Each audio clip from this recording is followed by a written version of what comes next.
साए का रहस्य। गांव के बाहर एक पुरानी हवेली थी जिसे लोग भूतिया मानते थे। हवेली का नाम था सियाह हवेली और इसके बारे में कई खौफनाक कहानियां थीं। कहते थे कि जो भी वहां गया वह कभी वापस नहीं लौटा। हवेली में रात के समय अजीब आवाजें आती थीं और वहां रहने वाले लोगों की चीखें सुनाई देती थी। गांव के लोग अक्सर हवेली के आसपास से गुजरते समय तेजी से चलते थे, मानो भूत का सामना न करना पड़े। एक रात 4 दोस्तों आर्यन, सिया, रजत और काव्या ने तय किया कि वे उस हवेली का रहस्य जानेंगे। वे हमेशा से रोमांच के शौकीन थे और इस बार कुछ अनोखा करने का मन बना रहे थे। रात का समय था और चांद की रोशनी में हवेली और भी डरावनी लग रही थी। चलो अंदर चलते हैं, आर्यन ने कहा अपने दोस्तों को उत्साहित करते हुए। वे चारों हवेली के दरवाजे पर पहुंचे और दरवाजा धड़धड़ाते हुए खोला। जैसे ही वे अंदर गए, ठंडी हवा का झोंका आया जिससे उनके शरीर में सिहरन दौड़ गई। हवेली के अंदर का माहौल बेहद डरावना था। दीवारों पर उकेरे हुए चित्र धुंधले और भयानक दिख रहे थे। जैसे ही वे एक बड़े कमरे में पहुंचे, अचानक दरवाजा अपने आप बंद हो गया। सब चौंक गए। क्या ये सब सच है? सिया ने डरते हुए पूछा। शायद यह हवा का खेल है, रजत ने कहा, लेकिन उसकी आवाज में भी डर था। वे कमरे के चारों ओर देखने लगे। अचानक एक पुरानी तस्वीर ने उनका ध्यान खींचा। उसमें एक खूबसूरत महिला थी, लेकिन उसकी आंखें गहरी उदासी से भरी थीं। जैसे ही आर्यन ने तस्वीर को करीब से देखा, उसने महसूस किया कि तस्वीर की आंखें उसे घूर रही हैं। यहां कुछ सही नहीं है, काव्या ने कहा। उसकी आवाज में डर साफ झलक रहा था। तभी कमरे में एक अजीब आवाज गूंजी, यहां से जाओ। सभी ने एक दूसरे की ओर देखा और सिहरन उनके शरीर में दौड़ गई। हमें यहां से निकलना चाहिए, सिया ने कहा, लेकिन दरवाजा फिर से बंद हो गया। यह कोई मजाक नहीं है, आर्यन ने चिल्लाया। वे सभी डर से बेताब होकर दरवाजे को खोलने की कोशिश करने लगे, लेकिन वह हर बार बंद हो जाता। तभी एक ठंडी हवा का झोंका आया और उन्होंने देखा कि एक अंधेरा साया कमरे के कोने में खड़ा था। कौन है? रजत ने आवाज में साहस भरते हुए पूछा। साया धीरे धीरे उनकी ओर बढ़ा और एक गहरी आवाज में बोला, तुम यहां क्यों आए हो? सभी दोस्त डर से सन्न रह गए।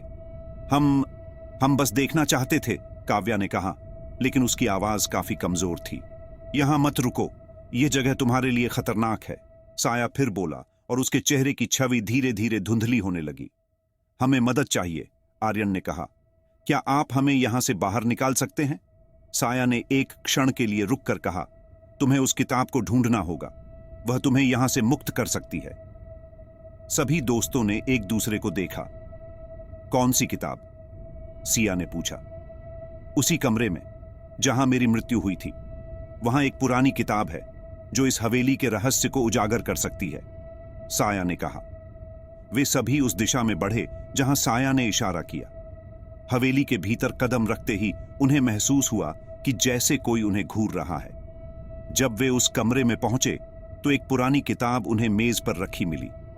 किताब का आवरण धूल से भरा था और उसके पन्ने पीले पड़ चुके थे। आर्यन ने किताब को खोला और पढ़ना शुरू किया।